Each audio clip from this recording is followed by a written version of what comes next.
Crazy. Welcome back to the Melbourne Strength Culture Podcast. Number one in your hearts and number one in the charts. That's our little tagline. It's good fun. But today we're back in the Nexus studio here at Nexus Performance Gym. Thank you very much to Will and Mickey for letting us just take over the room for the day or the next 2 days. But we have Jared Powell here, who is the shoulder physio on Instagram. May know him more as that. But he's a bit of a brain on all things shoulder, all things rehab. And we're excited to have him in here. We've actually had you down for a seminar, which was before COVID. I think it was 2019, which was a good day. We thoroughly enjoyed it, and thanks for coming down for that. But do you want to just give yourself a little bit of an intro, just because I don't know if our listeners would know exactly sort of your history? Yep. And yeah. I am Jared. I'm a physio. I live up here on the Gold Coast, born and bred. Been up here for 35 years now. Spent a couple of years in Europe as a physio as well, which was good fun. But yep, I'm a physio. Graduated about a decade ago, doing my PhD on shoulder pain. That's my kind of academic career. I do a bit of teaching on the shoulder as well, or for a bit of teaching these days. So I mix that with research, and then I still work clinically as well, where I kind of operate a niche shoulder clinic in Palm Beach, which is good. And then I love sport. I love to read. Golf too. Love golf, mate. I've just got into golf. Mate, it's I want to play that till I'm 95 years old. I'm with you. I'm in it. Yeah. It's what do you like about it? I don't know. It's just challenging. I think there's always things you're working on. There's, it's really just you versus you. Like at the end of the day, and no, you just blame the wind. You blame this. It's not you versus you. It's a running joke, but you always dish blame. Accountability is not the answer. It's not the answer. You always dish blame. 100%. That's one of our go-tos. It's everyone else's fault. Yeah, I love the challenge of it. I just really enjoy it. And also, like, if you play 18, it's 4 hours with your mates, you're just talking shit. Beautiful. You're out there I definitely around. Switch off from work out there as well. So I'm loving it. Yeah. I'm obsessed. I love watching it. I love playing it. I love working on things at the range. I love the technical aspects of it. I love deciding, 150 out. Is it 7-iron? Is it 8-iron? What's the wind doing? Do I knock it down? Do I throw it up? Is it going to spin, draw, fade? Yeah. I love all that stuff too. Yeah, it's good. It is a great game. I'm getting anxious. This is not me. You want me to take you out? We'll go Top Golf. I get scared driving range. I feel like I'm going to let go. And just let it fly. I've got too much power. Yeah, too big. Yeah. Too big. Weekends. So weekends, sweaty mitts. Yeah. So you said you're completing your PhD. What is your PhD on? Broadly, I'm not going to give too much away because, mate, everyone steals your ideas, but... Oh, really? Is that a thing? Yeah, it's a big thing. Dogs in the industry. Mate, PhD, you Dogs have everywhere. you have to publish something novel and unique. You got to contribute. Actually, there's a meme there somewhere that it's like thinking of a novel study design, and then it's like the car spaces, and then there's one that's empty, but then you get there and there's a small car in there from the 1980s or something. 100. Yeah. It's very difficult to find ideas. There's nothing new under the sun, as they say. So you got to kind of like reinvent the wheel a fraction, or just modify methodology a little bit. But exercise and shoulder pain is what I'm passionate about. Yep. Non-traumatic shoulder pain, so not fall over, break your arm, but more it's that insidious onset shoulder pain presentation that we used to call impingement, which we might talk about in a minute. I think we definitely, And then, so using exercise to manage that condition and how exercise might help it, how does it work, how effective is it, so on and so forth. We're interrupting this program for a quick word from our sponsors, which are Get Going. Get Going are a nationwide health and fitness company that have serviced over 10,000 clients and growing. Get Going have reached out to us to offer you an opportunity to work for Get Going. They're looking for both personal trainers and dietitians to join their ranks. The beautiful thing about working with a company like Get Going is they have all of the systems and structures in place to ensure your success in this field. We know that personal trainers and dietitians have high turnover rates. We see it firsthand with our clients and members in our doors. Get Going have partnered with us to offer you an opportunity to work with them and actually see success in this industry. Finally, Get Going have a very successful lead generation strategy, which means they have constant leads at their doorstep, and they actually need help to service these clients. So if you're a personal trainer or a dietitian looking to get into the field, and you can reach out through www.getgoingpt.com.au/careers, or you can simply click the first link in the description box or the pinned comment in the YouTube channel. Back to the program. Yeah, nice. So you said that. Let's just jump straight into that. So impingement is something. So I came through Eric Cressy. I did an internship with Eric in 2016, and it it gave me the belief that I could go and create the gym and start the gym and all that. And we obviously, through Eric and the biomechanical sort of, learn a lot about all of these little presentations that you might find, this typical pinching pain and like the sore arc, like that thing where you got your arm over your head and Painful arc. Yeah. Painful arc, that's the thing, sore arc. Like, better word than that. It's a technical term. Yeah, technical terms. So obviously, like, and this is something that I've battled with, and I'd actually love to talk to you about, because I came through a very biomechanical approach to not just training, but movement outcomes and all of these sort of things. And then obviously over the last 5 years, it's really started to swing this other way, where biomechanics, obviously they matter in the capacity, especially for performance, but pain and all this and how it's all sort of evolving now. So let's dive straight into that impingement thing and maybe explain what it is and what it used to be sort of understood as and how it's evolved.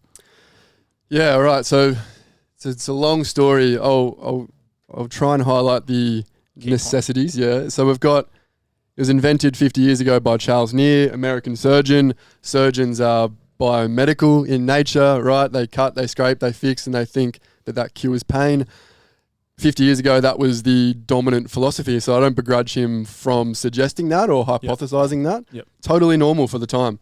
But in the last half a century, we've become more sophisticated in our evidence and our investigation, and it's not really borne out in terms of a valid theory. So Charles Neer said 50 years ago that 95% of all rotator cuff tears are caused by this friction or abrasion of structures in the subacromial space, so the rotator cuff and the bursa, etc., underneath the overlying acromion. Yep. And he said 95% of all cuff tears were caused by this. And really he was basing this off a case study. Yeah. He was just opening people up and going, oh, there's an acromion, there's a rotator cuff tear. That was as rigorous as a scientific investigation as it was. So then we've gone on, and that created a whole industry. He then invented a surgery to fix it called the acromioplasty procedure. Then injections came along, and you had to get subacromial injections, and you had to do these exercises to centralize the humeral head, and it really spawned an entire industry, wrongly, as we've come to find out. And we know that impingement's probably a normal process for the vast majority of the population. In some people it might hurt, in some people it might not. The acromion might be a factor in some people getting a rotator cuff tear, but in others it might not. Getting a rotator cuff tear is due to like innumerable factors. It could be due to age, it could be due to gender, it could be due to smoking, occupation, genetic factors, so on and so forth. And yet we reduce that to the acromion. It's just a bit silly when you think about the complexity of pain. So impingement has been invalidated many, many times. It started about 10 years ago by Jeremy Lewis. In 2011, he released a famous paper, which has been sort of slow to take on. He copped a lot of flack for it, and then I've been publishing about it for the last few years. And it's slowly changing the narrative, but we just completed a literature review recently where it's still the dominant way that both medical experts and the public believe shoulder pain is caused by and how you need to fix it. Yeah, so it's typically like... it's sort of like, for those that can't follow the anatomy of it, but it's like the point of your shoulder, the very end point of the bony prominence. Yeah. It's the way in which that's either sitting or how it's shaped. Is affecting some of the structures underneath it, and especially when you move your arm overhead.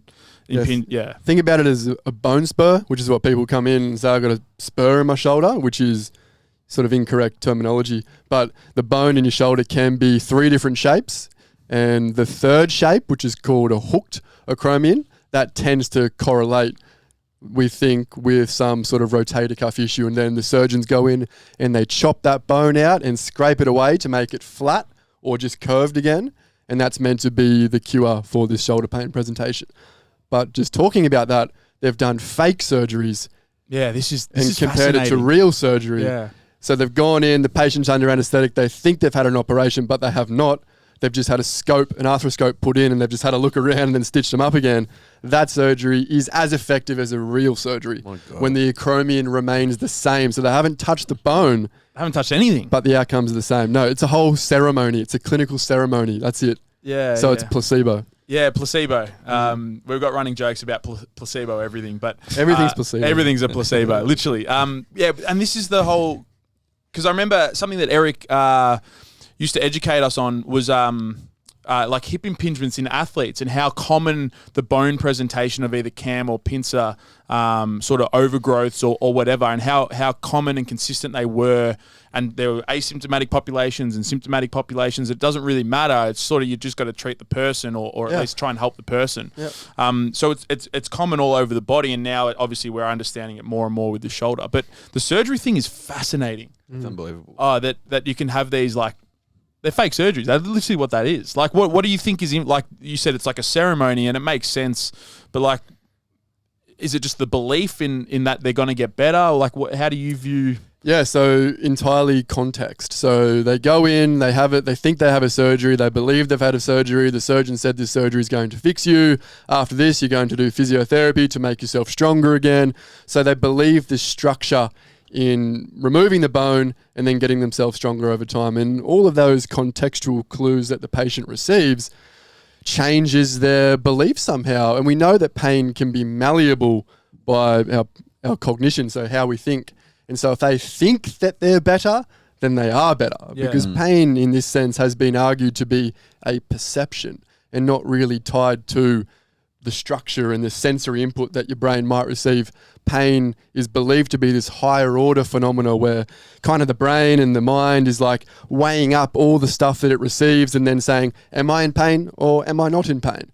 And then the placebo surgery might just trick the brain into thinking, I'm fixed. Yeah. And they are. I remember in your seminar with us, you spoke about like the predictive processing of pain or predictive processing of the brain itself, and it's sort of, and you use the analogy of a car. Like obviously growing up, we know that these cars are heavy, big objects that move fast and whatever, but we're conditioned to seeing that, and we don't see them as a threat or anything like that. Do you want to just unfold?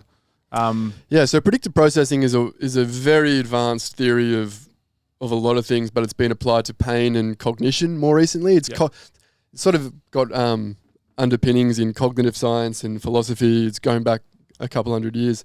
Anyway, so it's even been applied to consciousness more recently by Anil Seth, which is he's a British neuroscientist, and he's just released a book called Being You, and it's a really good read. Anyway, so predictive processing is this theory that kind of we create our reality, and the brain is a predictive machine. It's constantly predicting what's going to happen in the future based on the current situation and based on things that have happened in the past. Yep. And so it uses context and past experiences to come up with the best guess of what's happening right now. And so you mentioned the car scenario, which is something that I use often. You're walking down the street. If our brain wasn't predictive, every time we walked down the street and we saw this huge machine coming at us, like within a few feet, if we're walking down a pathway, that would be an existential threat to our survival. It would be wild. We wouldn't get out the front door because every time we saw something, it'd be new again. So the brain kind of predicts. It goes, that looks like some form of machinery. I predict that that's a car, so that's cool. I'm just going to keep going. Same with colors. If every single time you saw a new color, saw your purple shirt, I'd have to stop and take note, but I know it's purple shirt, it's cool. So the brain's constantly... It is cool. It's a cool shirt. So the brain, it's constantly inferring and predicting sort of what's going on around you, which is like a bit of a hack. It's a shortcut because the brain doesn't want to deal with every new stimulus it gets every 5 seconds. So it just starts to predict. And they've just started to apply this to pain in the last decade, which is fascinating. And the sort of common phrase is that you don't feel pain, you predict that you are in pain based on all the signals that your brain is receiving, based on past experiences, and based on the environment that you're currently in. So there's a famous example by Lorimer Moseley, who's the most famous pain scientist in Australia. Pain goat. Pain goat, Lord, absolute lord. Would you give him that title, Pain Goat? Without doubt. Yeah. We rate that. Pain goat. We love goat talk. Lorimer Moseley. Yeah, Lomo. And a good nickname to roll with it. Yeah, exactly. Lomo the goat. Fucking oath. He is undeniably, I think he's won like an Order of Australian medal and all these things. Oh, really? Yeah, he's great. Transcended just the industry. He's gone a bit higher. He's exactly. Transcendental goat. Transcendent. Cultural icon. Cultural icon. He is. So if you go YouTube him, he's got these beautiful lectures that have got millions of views, and he kind of describes this in detail. And he's got this one anecdote, I'll describe it briefly, where he's going for a bushwalk. One time he gets stung or bitten by a snake. and he goes to hospital and nearly kills him. A decade later, does the same thing, same track, goes bushwalking, a stick scrapes him, but it's the same sensation as the snake bite. So he's rattled. He thinks, is this a snake again? Yeah. And so he has this huge response. He's down on the floor in agony. He can't breathe, can't move. He's gone into this like ultra protective phase, is in shock. And it was just a stick. Yeah. There's no poison circulating in his system, but his brain predicted based on the past and based on the current context that it was another snake bite. And then for his survival, he needs to get to the hospital ASAP. Yeah. And so that's a very vivid example of how our brain is sort of constantly predicting and inferring what's happening in the world based on the context and based on the past experiences. But sometimes it's wrong, and that's where it's key for pain, because in chronic pain particularly, sometimes the brain can keep predicting that it's in pain even in the absence of any identifiable injury. Yeah. So that's where just doing silly exercises and manual therapy might not be sufficient if somebody's got this faulty belief in what's going on inside their system. This chronic sort of exposure to not, and this is where like it layers in from like a psychological, like impacting their life and their outcomes of like just daily living and all of that. Like if you layer all those on the mix, and you could probably like drop mood and confidence and all of that. Like you can see how it becomes a very intricate sort of presentation. Highly nuanced. Yeah. Pain Nuance, that's the word. when it comes like that, it interferes with every element of existence. Yeah. From friends, from romantic pursuits, from work, from recreation, from identity, all of those things. And you start meddling with that, that's not a recipe for success. Yeah. And that's why some of the reductive approaches to pain that we might talk about in a moment are so silly when you look at it from a scientific perspective, because just rubbing the skin and thinking that's going to improve somebody's 20-year low back pain with a massage is absurd thinking. Yeah, well, let's get into let's discuss like manual therapy. Like obviously, it's something that we don't obviously do much, if any. It's one of those things where if a client comes in and they're like, "Oh yeah, I like to do this beforehand," it's just like, all right. If it takes 2 minutes and you feel better afterwards, just go through it. But what are sort of the big hits to manual therapy in the last maybe like decade of our understanding? Like you spoke about the scraping, what's that called? So for just real quick, so for It's anyone, called abuse. That's what it's called. Yeah. But, just real quick, so for anyone that is listening doesn't know what manual therapy is, it's generally massage, SMR by way of foam roller, trigger guns, Theraguns. If some people go a little bit further with scraping, which looks a bit fucked up to me, and I probably Graston. That's what it's Graston. called. Yeah, Graston. ART. Active release therapy. Yeah. So, it's all the same stuff. Manipulation, mobilization, in physio speak, What chiro about the speak. band? Remember the Kelly Starrett bands that like you put this around your hip and just The crank that self-mobilization, thing? Yeah. same thing. Yeah. Distractions. Distractions. Distractions. Yeah, trying to centralize the joint, mate. Yeah, exactly. That's it. Which Yeah. is my biggest bugbear. Like, honestly, if somebody wants to go through that, I'm not against it. Honestly, I'm neutral. I'm Switzerland when it comes to manual therapy. I see how it may have positives. I see where it may have negatives. I can't stand it when it's overused and abused and given with false narratives. Well, I think that's the word. Angus Bradley made a really good post. I think it was just last week, and he said quite often evidence-based is not the whatever you're giving the client. It's the narrative that you wrap the idea up. Self-massage is fine, but if you wrap it up with the breaking down adhesions and all of this all of a sudden it's like, whoa, hang on. It's fine to give someone a self-massage technique if they feel better or whatever, but it's that narrative and 100%. It's the clinical messaging, and we know that patients get 90% of their beliefs about health from their healthcare practitioner. Yes.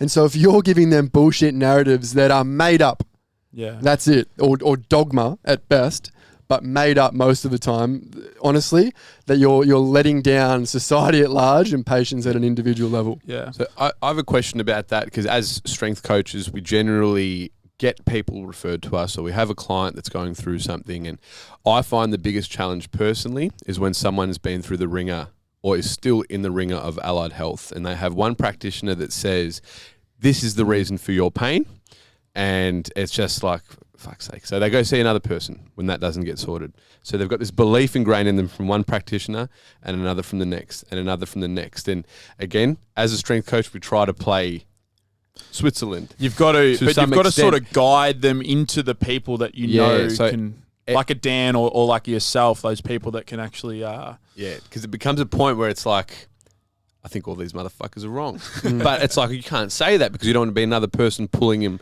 in another direction. How do you, as a practitioner, approach that situation when someone's been through the ringer? Obviously, you've got a bit more scope. As a physio, you can probably Bit more push clout. it. Yeah, a bit more clout. That's it. That's it. Been listening, yeah. Fucking fucking oath. Yeah, so That is exactly what it is, though. He's got the papers give him the clout to just say it. Yeah, we can't say it yet. We don't have enough academic clout, man. you should change your name to Shoulder Physio. DA. Yeah. But yes. The clout physio. I love that you brought that up. That is so good. No, the best. The GOAT, some would say. So how would you navigate that? So you describe it as being a big bugbear of your existence. It's the biggest bugbear of my existence as well. I'm commonly getting tertiary, secondary referrals from doctors, from surgeons, from other physios, etc., and they're coming to me with 7 or 8 different diagnoses, 7 or 8 different treatment plans. They've seen surgeons for opinion. They've seen trainers for opinions. They've seen masseuses for opinions, acupuncturists, so on and so forth. And this person, bless them, they're confused. Oh, 100%. Their mind is there's so much head noise, and they're trying to figure out what's going on, and all they want is an answer and a coherent plan to get themselves back to playing tennis or golf on the weekend. And so how do I deal with that? Pretty hard, and I struggle just as much as you, because I don't believe we should shut that person down on the spot and say everyone that you trust is wrong. I think that's a gateway to Slap 'em being on the wrong wrist. again. Yeah. Stop it. You got to just go, okay, I validate your experience. It must be hard. I understand, etc., etc., etc. And then you do it in a sort of questioning way. You say, well, does that make sense to you? What do you think's going on with your pain? So on and so forth. Do you think that makes sense? You've been getting massages twice a week for 6 years, yet you're in pain. So do you think that's an effective treatment for you, even if it feels good for the 90 minutes that you're in there? So you get the person to intrinsically learn or analyze or investigate what they've had done in the past, and then sort of They come to you're sort of 100%. helping them come to their own You're- sort of that's- realization. That's what a clinician's role is. It's a collaborative effort, and you're trying to lead the horse to water. You know, you can't make them drink, but you can get them as close to the truth as possible. Yeah, for sure. Yeah. I'd imagine that those conversations are probably becoming more frequent in the last maybe. When did you start being a physio? You said earlier, just off air, that I graduated a decade ago from physio. Yeah. So my experience, and again, very biomechanical upbringing, and I loved it, and I've only got fantastic things to say about all of the people that I learned from. But my shift has definitely happened, and if I've felt that, I'd imagine that it would be 10 times for yourself as well, that transition away from this biomechanical, just like, oh, if your shoulder hurts, you got to move it in this way, and this ideal movement, not just in a loading position in the gym, but also in life, like how you're reaching and how you're doing all that. It used to be like those conversations have just been completely shifted. And now it's like even just posture's a discussion. Like I'm sure like all of these things would probably be coming up more and more. Is that the case? Yeah. So when I graduated 2012, I thought I was a clinical detective. Yeah. And I was like, where's this person's pain coming from? Yeah. I surely can feel it. Is it the glutes? Is it the trigger point? Is it a tight hammy? Is it a tight ITB? You know what I mean? Is it upper cross syndrome, lower cross syndrome? Yeah. Is it impingement? Jander. Yeah, 100. Yanda. Yanda. Oh, yeah. is it? Austrian, I believe, yeah. Oh, Jesus. Culture guy. Sorry, Jesus. Sorry about that. So the first 2 years of my career, I worked in a busy private practice. I was punching out 70 consults a week, which is massive. I was a 24-year-old dude, and it was good. I was loving it. I was helping some people. I wasn't helping some other people. And then I tried to reconcile, well, why aren't some of these people getting better, and why are these people getting better? Because I would see somebody came in with shoulder pain, I'd almost treat them exactly the same every single time. I had an algorithm. Yeah. I had a formula. Fucking stretch the pecs, strengthen your interscapular muscles, centralize the humeral head, 3 sets of 10 this way, gradually progress it out through range, so on and so forth. And it just wouldn't help some people. And so, you know, being a good scientist, I thought I would try and figure out why. And then I started reading, started researching, and that led me into doing my PhD a few years later, because pain just became this weird, evolutionary, adaptive, complicated experience. It's not a sensation, it's an experience, like love and like tasting coffee in the morning. That's the same thing as pain, and you can't reduce that to one structure or a tight muscle or a trigger point, you know? Yeah. And so I had that crisis, and then I left the country and I went to work in Europe for a couple of years and just tried to figure it all out. And then I came back a couple of years later under the tutelage of Jeremy Lewis, who came to be my PhD supervisor, which is the biggest shoulder guru in the world almost. And then I sort of managed to salvage my career. But a lot of people 2 or 3 years out in my position, they leave the profession because they can't reconcile it. They can't figure it out. They're being used and abused. They're seeing all these patients. They're pushing narratives that don't make sense. They're being encouraged to over-treat patients and over-medicalize and do all this. And they just can't handle it. So they leave the profession. They go into like medicine, or they go into pharmacy sales, and they become reps pushing products to surgeons, you know? Yeah. Have you had, I'd imagine that you would have, but have you had situations where you've had these people coming in and they've got like a chronic experience, or they've got a chronic presentation, and even just some of the discussions of how intricate has helped them in ways, like even literally just explaining to them how intricate the actual experience that they're having is?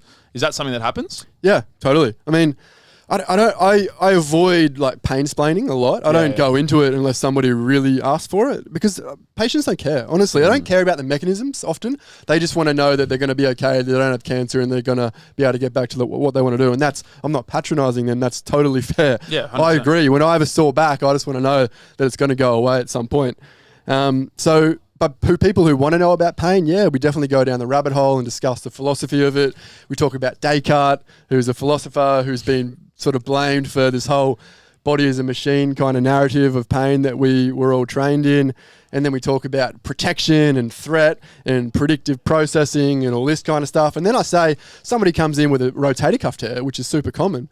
I say, well, you know, if you have a rotator cuff tear and it's sore for you, wouldn't everybody with a rotator cuff tear in the world have pain? And we know in studies that you're just as likely to have a tear and have no pain than have a tear and have pain. So then that sort of, again, leading the horse to water a little bit, they start to analyze that and go, okay, well, maybe the tear is just like your hair falling out, like mine is. Or maybe it's just like going grey. Maybe it's a rite of passage. Maybe it happens to everyone. Maybe I shouldn't blame my pain just on that, you know? So they just start having these really cool dialogues with people, you know, and you start to, and you see them often on the spot just changing, and they walk away feeling reassured. And honestly, I've lost track of how many times in the past 5 years I've just reassured somebody that they don't need surgery, they don't need to avoid this activity, and they don't need to blah, blah, blah, get an injection.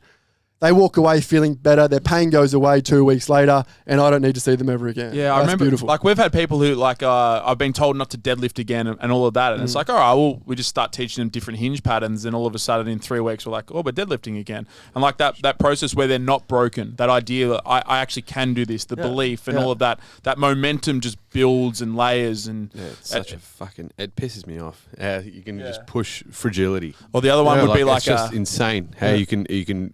Someone can like build this narrative in someone's head. It's like, and again, I like the way that you framed it, because it wasn't shitting on the practitioner, it was shitting on the system. Well, not shitting on the system, but saying that that's just how the system is because of history or whatever else. But it's unbelievable. It's unbelievable. Just changing context, and it sounds that everything comes through education. Yeah, it's education, reassurance, understanding people, understanding how they respond to word. Because I've seen some people how they respond to a current or modified, or just pain education as a whole, and some people just reports it's like, I didn't get a fucking rub. What the fuck, man? Like they're just not happy. And where do you think that conversation, that pain conversation, is at fault? If someone's like, I'm not satisfied, I should have got the fucking rub. Like, what was this conversation? He didn't even touch me. He didn't even. Yeah, it's well, that could have been worded better, but yeah, it's a tricky one. Like, you know, I'll touch anyone that wants to be touched, genuinely, and that's, we're having a conversation here about that. There's a distinction between therapeutic touch and manual therapy, right? Yeah. So I therapeutically touch everyone, every patient, and that could be facilitating movement, you know, like helping them with exercise. And I'm not doing corrective exercise. I'm just communicating empathy with my touch. You know, it sounds a bit airy-fairy, but it's really important for people in pain. But I can never justify spending an hour, because I do 1 hour consults, rubbing that person for an hour or sticking needles in. I do sometimes, but it's for 5 minutes perhaps. Yeah. And it's never under the assumption that I am increasing blood flow, I'm breaking down adhesions, I'm deactivating a trigger point, I'm doing anything. I'm just going to play around with your central nervous system here. Yeah. And see what happens, and maybe I can modulate some of your pain. Adam Meekins has a fantastic video of the woman with the hamstring stretch or whatever, Yeah. and then he like scares her. He's like, ah!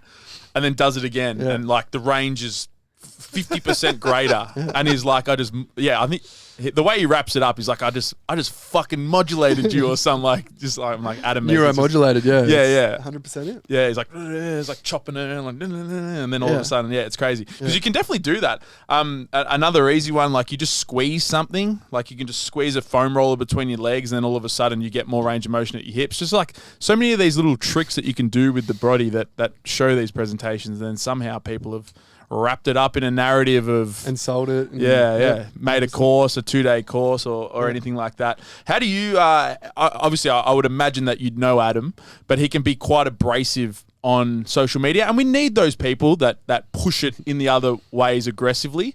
But what's your take on just Adam Meekins, his content? Because it can be a little bit of a controversial topic. Obviously, I think we need it, but some people say he rubs people up the wrong way, and he's sort of putting guards up around. Yeah, no, I think it's net good, net positive. I know him well. I've known him for a number of years. I don't agree with every single thing he says, but that's the whole point of science. Yeah. You need to have open conversations. And I hate silos. I hate echo chambers. I hate people who block you when you ask a question. Like, it grinds my gears so much. I feel like you've got a name. Maybe you want to... I've got dozens of names. Oh, really? all accounts with millions of followers who are USA based. Move you, probably. Move you. Squat you. Move you. Diss that. Everything that ends in you. It's been... If anyone hasn't seen Move You, please have a look. The guy, irrespective of what he's saying, it's just fuck me. It is, but it catches the attention. It's good for the algorithm, Yeah, they've Keep started doing using it. women in Catch really these hands. provocative positions lately. I don't know if anyone's seen those, but I'm starting to be like, what the fuck are you guys going with this? Yeah. It's cringe, man. But back to Adam, I think he's... Cheese, I think, is the word, Donnie. Cheese. It's cheese content. Definitely cheese. Like whatever. Like maybe he helps some people too, but the thing is he's preaching things that are falsified, are wrong, have been refuted.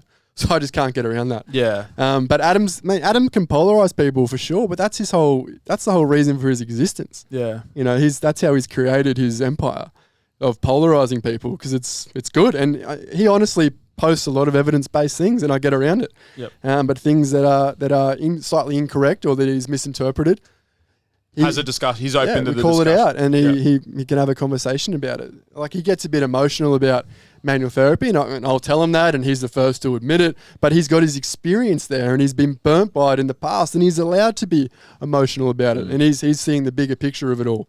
Yeah. So hope he keeps going.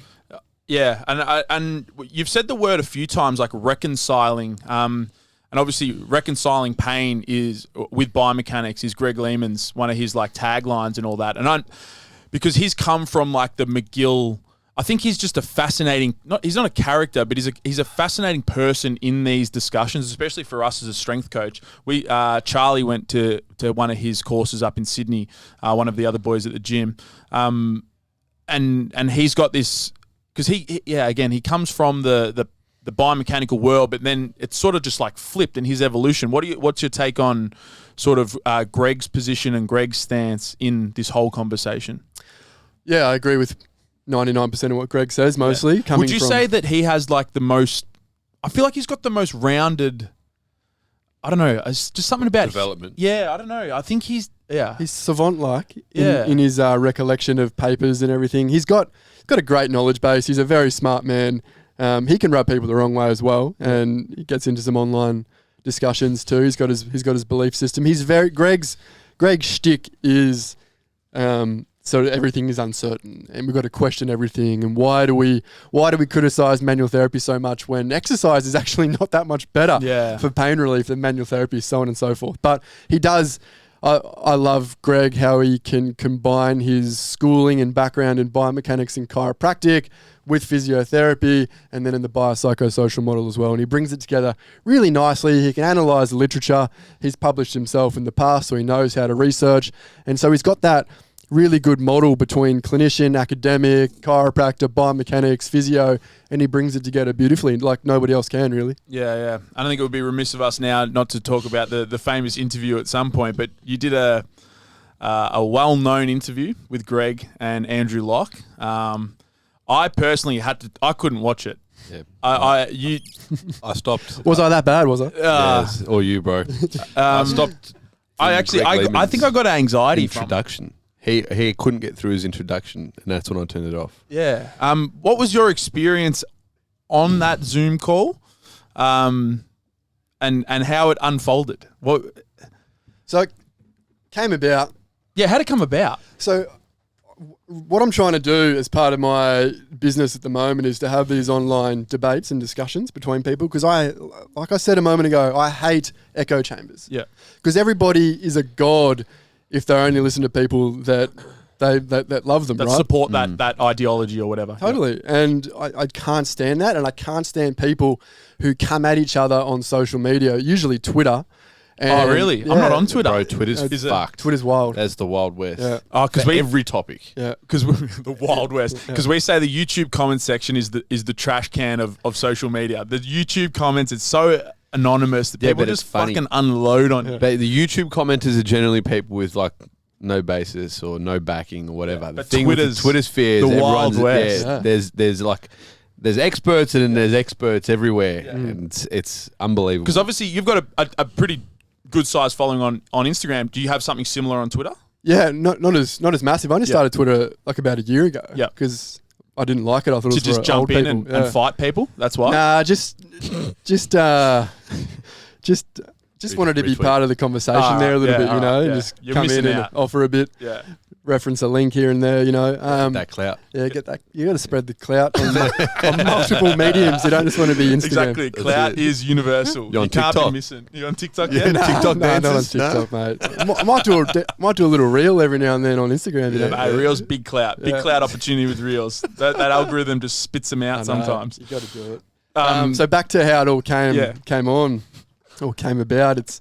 So anyway, there's been conversations for as long as I can remember, and I'm 35, about lifting technique basically for low back pain. And there's two schools of thought. There's the extreme school where it's like it matters a lot. You shouldn't flex. You have to have a neutral spine. McGill, this kind of school of thought here where the spine is inherently fragile. the jelly donut. Jelly donut will spit out the back if you have 5 degrees of flexion in your lumbar spine, so on and so forth. So there's that school. And then there's kind of the opposite where it's like technique doesn't matter, do Jefferson's, you know, flex your lower back. It's all as much progressive as- load and dose response and Yeah. all of that sort and of the lower stuff. back will, Yeah. the disc can actually adapt as well. Yeah. It's like hypertrophy, the disc can adapt too. And then there's a school in the middle where I kind of tend to be. I think technique can matter. And then I don't think it matters all the time for every individual. Anyway, so I was seeing these debates and I'm like, well, how do we get this once and for all Sorted. in a conversation? And I just had this epiphany. I did it originally with manual therapy, and I had Adam on and Chad, who's an American manual therapy, who's very articulate, and it was a great debate. I did the same thing for lifting and low back pain and technique and low back pain with Greg and Andrew, and the rest is history, mate. It just didn't hit the same, did it? No, it was different. It was very. It hit different. It was violent from the get-go. It was not friendly at all. There was attacking of character as opposed to argument. You know, it was a pretty tense environment. You know, someone was reading from a script, and it really was hard to. Andrew, it's fine. He was reading from a script. No hate to Andrew, and it was really hard to engage in a conversation when somebody had something to say that was pre-prepared and was really sort of unwilling to go too far from the script there. And so it was a funny experience, but I think it's been helpful for a number of people on either side of the fence and in the middle to kind of change their position or cement their position even further, or just start to perhaps question themselves and be a little bit more skeptical about what they were thinking. Yeah. Diplomatic response. I thought it was really odd. It was an odd conversation. Yeah. It was very odd. Yeah. I can't speak on the conversation. I can only speak on the intro, and it was fucked. That's what Yeah. What did you find odd about it all? Man, Greg couldn't get a fucking word out. His intro, poor bastard. A Like, lot I'm all for opposing views. I'm not going to hate someone for having an opposing view, but you got to listen to the other person's view.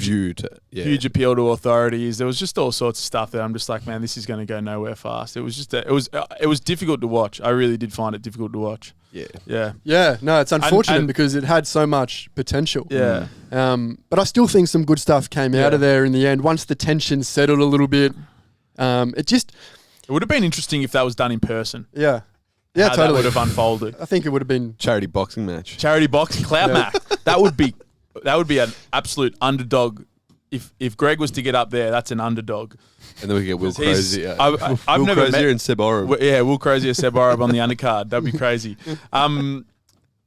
Charity boxing match. No way. Because I know you put a poll up. What other ones would you like to see? Like what other I'm sort working of on discussions? something. I'm working on something now, and it's hard to make happen. It's fascinating, actually, how hard it is to get people to commit to their viewpoint Well, that's and the be thing. put on the spot. That's because they're gonna get challenged. It's embarrassing. Yeah, It totally is. Like, I'm a big fan of Karl Popper, who's a philosopher, and he advocates open science. Yeah. And you gotta,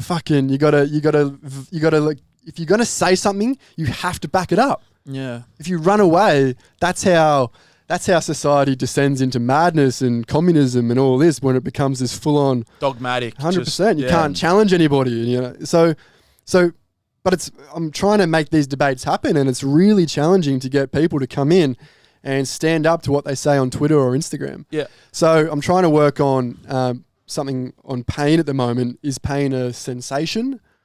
So is pain just a bottom up kind of stimulus that you feel, you stub your toe and it hurts? Is that all pain is? Or is it a perception? Is it this higher order kind of experience where our past experiences, like I was talking about a little bit a moment ago with predictive processing, I'm trying to get that conversation to happen. Who would you like to see struggling. come forward for those sort of? So there's a guy called Asaf Weissman, who you might not know. He's on Twitter. He's like pain is a sensation, outspoken kind of guy. Yep. He's keen, but it's really hard for me to get someone on the other end of it. So The top down. Yeah, exactly. Yeah. And Who would you like to see? In I would that like position? Lorimer, Yep. or another guy who's with Lorimer called Mick Thacker, and he's published everything on predictive processing for pain. Yep. Those two would be really ideal, but it's sort of hard. Hard to get. Honestly, they probably just don't want to. They probably just don't want to waste their time with it, because the other guy can be a little bit abrasive, and they don't want to get on and get Yeah. abused. They've seen some of the debates in the past. Totally respect that. for sure. But you got to be treated nicely, I think. I in the think first place. I think that's the key domino with all those sort of discussions. If you know you're going to get shut down, or if you're just going to character bother. attacked and all that sort of stuff, Yeah. like why the fuck would you waste? You your need time? respect. Yeah, for sure. yeah, without a doubt. I think we should. I want to sort of circle back in your opinion on technique overall. Technique, is it a causative factor for injury? We are very of the mindset, because we work with more performance athletes, that technique is essential for output. There's certain qualities that are probably necessary for high loads and high force and high, but yeah. Yeah, so essentially, like where I know you said you're in the middle ground. It's not fucking. If you do this, you will die. And then it's and then obviously the other end. I don't know how I'm wording this question, but exactly like what is your stance overall? It's one So if we're just talking about pain, it's just one dimension that could contribute to a person getting injured or developing pain. It's as simple as that. And it's never, when you start getting higher loads, higher velocity, and you start, getting into that Performance. extreme level, it's maybe more relevant. And I still don't think it's the most important. I still think fucking getting a good night's sleep the night before could be just as important, or not staying up on the piss all night is just as important. 100%. But then I don't think technique doesn't matter. You just got to know when you need to apply it. And if we just stick to the shoulder, which is what my niche is a bit, there is some evidence that like external rotation strength weakness and scapular dyskinesis is a risk factor for developing future shoulder pain in overhead athletes like volleyball players and baseballers, for example. Those two things are definitely predictors of developing an injury. So is increasing load from one week to the next, which is kind of classic. Yeah. But it's kind of the only thing, like having a GERD or a glenohumeral internal rotation deficit, and if your upper trap's firing a little bit earlier than your lower trap, and are your pecs too tight, none of that predicts injury Anything, at all. yeah. So, but when you start deadlifting 1,000 kilos or even half that, for sure, technique's probably important. But we see world-class lifters with shit technique. And this is it. It's same with runners, same with everything. Yeah, it's then becomes it's how do we classify what good and what bad is, and what makes that good for that person. But then someone can do the mirror opposite of it and still see great performance outcomes. And we get into load. It's just progressive load structures adapt. It's just there's so many factors to it. So when you're in the healthcare industry, you just have to take all of that. It's the artful application of science. You take the breadth of the literature. You have to be read up, and then you apply it to a single individual, right? And you try and figure out, using your brain, what's going to matter for this person and what's not. And that's it. I don't see what the confusion is. Why should we average something out over 7 billion people? And say you have to have a neutral foot, or you have to have an acromio-humeral distance, which is the difference between your humeral head and your acromion, of 2 centimeters. There's variance. That's why we have something called a standard deviation and a confidence interval, because we're all spread out, or a normal distribution. We're all spread out in the middle, and no one is really at the extremes. So I just don't understand the argument at a fundamental level. If you come down to the N=1, the individual in front of you, patient-centered care, then all of these arguments just get lost in translation. Yeah. And a lot of the narratives do as well. Yeah. Another figure that I'd like to, Frank Impellizzeri. Do you know much about? Yeah. Because I know he's currently, he really challenges a lot of the load thing. He's really put some good papers out and some discussion points on being maybe this load management thing isn't as set in stone as we believe. Acute to chronic workload ratio. What's your view on all of those sort of just load management? Not sacred cows, because they're not there, but they were really big rocks of what our understanding was. And now it's all of a sudden being oh, hang on, maybe there are other things here as well. Like everything, we were too quick to think that it's going to reinvent the wheel. Yeah. Like what we did with isometric exercise for tendon stuff. That's another one that's starting to get, Honestly, so that was the work done by Ebony Rio. Fantastic, down in Melbourne. Beautiful work. Original work. And then we took it from a case study on 7 people and applied it to 7 billion. Yeah. And it spawned an entire industry. This is what we did with fucking core stability for low back pain. Yeah. Created Pilates just about, That's why every physio clinic has a reformer in it. Yeah. Anyway, we did the exact same thing with load management, and Tim Gabbett did the work. Tim Gabbett is a genius when it comes to it. He did brilliant work. But then we extrapolated. He's another Australian, isn't he? He's an Aussie, yeah. And he works with every NBA team, every NFL team on load management. Oh, really? He's killed it. Yeah. But we just were too quick to think this is going to change the way we're going to do things. And then Franco Impellizzeri, who's a brilliant researcher, goes back and looks at some of this stuff and reanalyzes the research and finds, maybe there's some holes in it. Maybe there's some discrepancies. Maybe there's methodological flaws. He did the same thing recently with Nordics. Ripped Nordics. Yeah. And that's another one. An industry's been built on it. Nord boards and all this Every sort of AFL stuff. team has to do a certain amount of Nordics, and Premier League teams in soccer especially. And maybe it's just been based on not much. Yeah. Frank. I love Frank. He's like the Batman of research currently. He's just is the man we deserve. What is it? The man. I suck at quotes, man. Fuck me. The man we don't deserve, but the one we need. The man we need. Oh my god, I got no idea. That would be a laugh. Someone's going to meme that.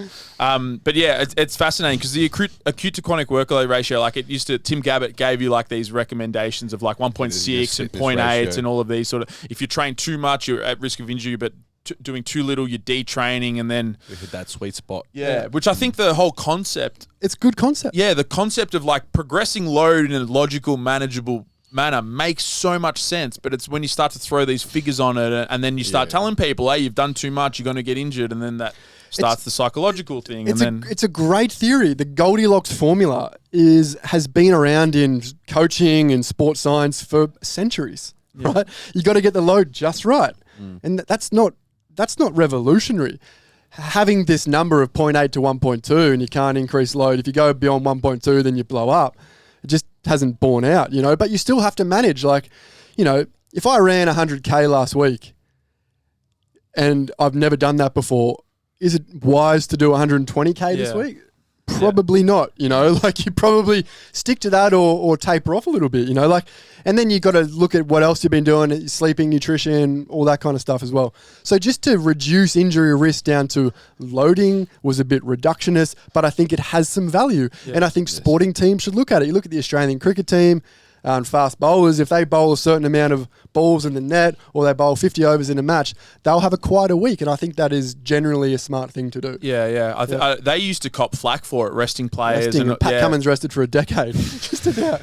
Seriously. Yeah, they used to cop it when they would rest. And like you get these big figureheads like LeBron James is like, I'll never take a break because some kids bought a ticket to see me play and stuff like that.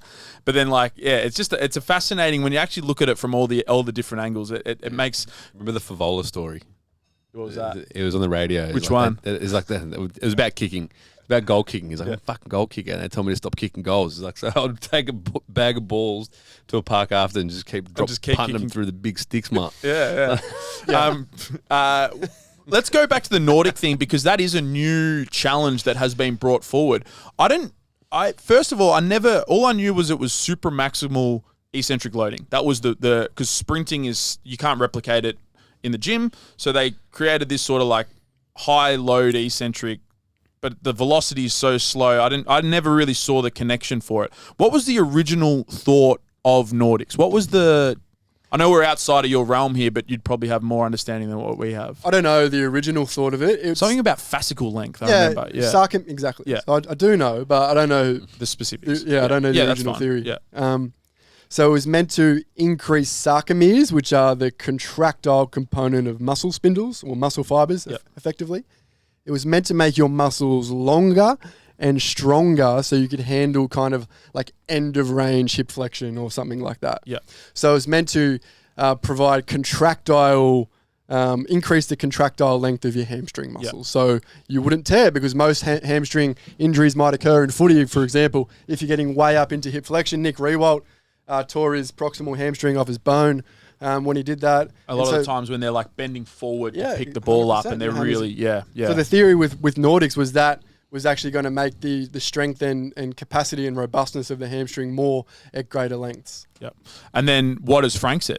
So he didn't argue really with the mechanism of it, more in just how effective is it in preventing hamstring injuries. Yeah. And so he sort of reanalyzed some famous systematic reviews out there, which he said, and the catch cry was that Nordics reduce hamstring injuries by 50%. Oh, really? Yeah. Okay. And then he said... And there's your industry. They don't. And there your industry pops up. 100%. Yeah. So if you're the head of sports science or the head of medicine or the head of whatever at Collingwood, and you don't institute something that has that evidence, you're going to get the sack. Yeah. And if Pendlebury tears his hammy, especially, So all of these clubs took that on, and then Franco went and reanalyzed that and found out it was probably not as strong of a recommendation as that. Yeah, it's interesting. It just makes me think like what else is going to start to get challenged, like our understanding. Do you see any other, and maybe just come back up to the shoulder, do you see research moving in a way that's different things maybe have weak foundations? Or? So I'm controversial in publishing about strengthening for shoulder pain. Oh, really? And so this might not be what your audience wants to hear too much, but I published a paper last year that's gone viral and I got a lot of hate for it that suggests that getting stronger, actually increasing your shoulder strength, is not really needed to recover from shoulder pain, even if you do shoulder strengthening exercises. The typical stuff that we all think about. Yeah, but even like better stuff, even like, like 1 to 6 rep failure stuff. Oh, all right. So really pushing it. Yeah, exactly. So even proper strength and conditioning design studies where you're doing these like high load or high intensity strength training exercises to increase strength is often not a mediating factor, which means its strength doesn't need to change to improve pain and shoulder function. Yeah. Which is, so another thing that I've been quick to call out over the last 5 years is that we thought that strengthening was going to cure everything. Strengthen the back, strengthen the shoulder, strengthen the quad for knee pain, and you'll be sweet. And it's a nice theory, and I tend to support it. I think there are a lot of benefits to strength training apart from just getting strong, and I have published on that, so don't misinterpret me. But it's not just about getting stronger. So it's as reductionist in saying you got to switch your core on or you got to have perfect technique. It's always a interacting kind of complicated scenario as to why somebody gets better from pain, not simply increasing their maximal voluntary contraction against the dynamometer. You know? Yeah. It'd be other things like just movement and getting moving. Movement and like, quality, confidence, fear, self-efficacy, all these things, like fear avoidance, marking time, reassurance, marking time meaning you're just kind of distracting someone while nature takes its course. Yeah. Regression to the mean, ceremonial effects, reassurance. That's why some people go to a guru, they give them an explanation, they're happy with that, they walk out feeling better. All of these factors are going on underneath the surface of them doing an external rotation movement, Yeah, it's not just the physical quality of strength that is Not at all. getting. It's just tip of the iceberg. So I'm assuming then that you could really just label exercise as in general within that same discussion. That exercise is probably like, as you said earlier, you like alluded to it, but like the manual therapy guys cop it. But when exercise is actually looked at it in isolation as well, it's like, it's not actually that much better. For pain, it's not any better at all. Really? I'd just say like graded exposure fixes everything. Like it's not the. You could. Yeah. There's bad evidence for that though. Like graded exposure is another thing we're kind of running with at the moment a little bit. It's the new thing. I like that as a philosophy, but you don't have to do graded exposure, So for pain relief, right, everything is almost as good as each other and it's all kind of shit. Yeah. Honestly, it all works like it might reduce your pain by like 2 points out of 10 over 3 months. Yeah. And manual therapy is equal to dry needling, is equal to exercise therapy, both like motor control, strengthening, all the exercises you want to try, stretching of your pecs, all of that kind of works the same. But I preach resistance exercise and strength training because it makes you a healthier individual. There's so many other qualities that come along for that ride. Exactly. It's bang for your buck. And if you only got a few months with a patient, fucking don't waste it stretching against a doorway for 3 months, Yeah. Actually try and change that person's health behaviors. Yeah. Get them in the gym a few times a week because 3/4 of the population is undertrained. Yeah. And if that's, if they're going to lead to chronic diseases and so on and so forth. So get them going, get them training. I think exercise is the biggest bang for your buck at the moment, given that it's no worse than other intervention and it's better for secondary health benefits. It makes the most sense. That's something that barbell medicine, like the barriers to exercise is what we should be debating. Like, how do we get more people training and being healthier and the behaviors and all of that sort of stuff? And I think that's something that they've really done a good job of, like, sort of shifting, especially from a strength coach perspective, this whole narrative of all of these other things. Like, don't just sell exercise as it's the be all and end all. It's really, we just need people to be healthier in general. Yeah, Exactly. Totally. Yeah. And whether or not that's going to change the pain epidemic that we have, because chronic pain's going up and up and up. Oh, really? There's- Yep. I think it's like a third or a quarter of Australians have chronic pain or even more. Musculoskeletal pain is the biggest cause of disability worldwide. Yeah. It's not getting any Wow. better with all the MRIs that we've done on people with back pain. We can now see into the body. We now know more about the human body than we've ever done at one point, at any other point in history, and yet chronic pain is going up. So we need to kind of change our approach a bit. We need to keep studying it. We need to not keep reducing pain at an individual level to all the same. Everyone's pain presentation is going to be different. What's this person's narrative been? What did their parents tell them when they were young about pain? What does their partner say? Can they not get work off? And all this sort of stuff is important, as important as strength and posture and technique. And movement. Yeah, it makes so much sense, especially when you lay it out like that. Yeah. There's never a one size fits all. It's never this is the answer, because it's probably not a singular Ever. answer. Yeah. No, it won't be. Ever. I think we're roughly at about an hour there, so that's enough time we'll take off you. But I know you've got a seminar coming up in Melbourne. Are tickets available for that, or when is that? I think it's in June the 4th, I believe, on a Saturday. Tickets have just gone on sale, so there's still a couple left. Yeah, it'll probably be sold out by the time this goes up. Sorry, Possibly, guys. yeah. But no, shoulderphysio.com if you want to go. It's just a one-day workshop, and you get access to my online course as well, which you can have forever, to all updates as well. And it's just I really try and cut through the bullshit. I try and cut through all of the anecdotes that a lot of healthcare practitioners run with. But then I take aim at surgery, injection therapy, and everything else that GPs might refer for, so on and so forth. And then we try and come up with some solutions at the end. So that's what it's about. Also, and follow him on Twitter. If you're on Twitter and you're in that dumpster fire over there, get on Jared's Twitter and support him with his links. So we love it. Chase more clout, and let's keep going. Cheers. Oh, Thanks. one last question. Have you seen Uncut Gems? I just saw it like a week ago. Uncut Gems. Go. Yeah, it's good. What are your thoughts? Be honest. I was tense. I was on the edge of my seat, man. My heart rate was so high. My blood pressure was high. It was interesting. I liked how Garnett was in it. I liked that whole kind of NBA thing. Adam Sandler played an interesting character. I wouldn't watch it again. I wouldn't recommend it. Would you recommend it? Nah, I don't know. It was an interesting piece of art, I believe. All right. Yeah. That's I can Exactly. appreciate that. Yeah. One more thing then. If you had to describe it in one word, what would you describe it as? One word to describe Uncut Gems.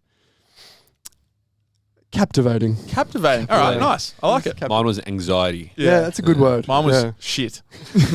I couldn't stand it. Okay. Yeah, No, you just can't appreciate art, man. Yeah, I just don't have that finer detail. Don't have the nuance, mate, either. Exactly. Yeah. Nah, that's it. Thank you very much.